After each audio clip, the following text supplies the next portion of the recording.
d'être ordinaire, en fait, on a des idoles, il y a des stars qui nous font rêver, parce que comme je disais, elles sont belles à la télé, elles sont bien maquillées, etc.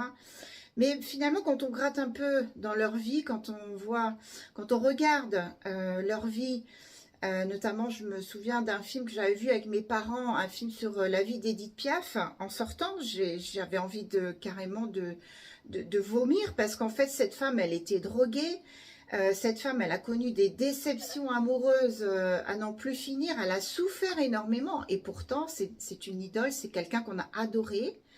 Alors, qu'est-ce qu'on a adoré? On a adoré son apparence physique, on a adoré peut-être sa voix, certains ont adoré sa voix. Mais comment peut-on ne pas avoir de compassion d'une part et comment peut-on adorer et vouloir ressembler? Parce que souvent quand on adore, quand les jeunes ont des idoles, ils veulent leur ressembler, ils font tout pour s'habiller pareil, pour marcher pareil, pour faire les mêmes choses. Et donc comment peut-on vouloir ressembler à des gens qui sont dans la souffrance? Et notamment les stars, en fait, elles ont des souffrances d'être ordinaires lambda, comme nous.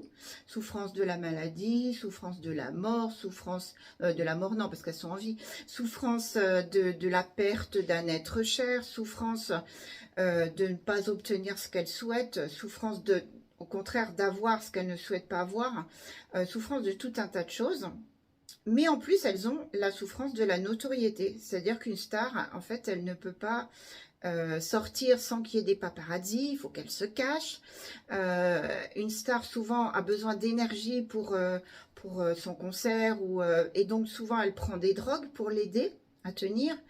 Et en fait, voilà, comment peut-on idolâtrer des gens qui sont comme ça dans la souffrance? Donc voilà, c'est juste une parenthèse, mais c'est pas la conférence encore, hein, je vous rassure.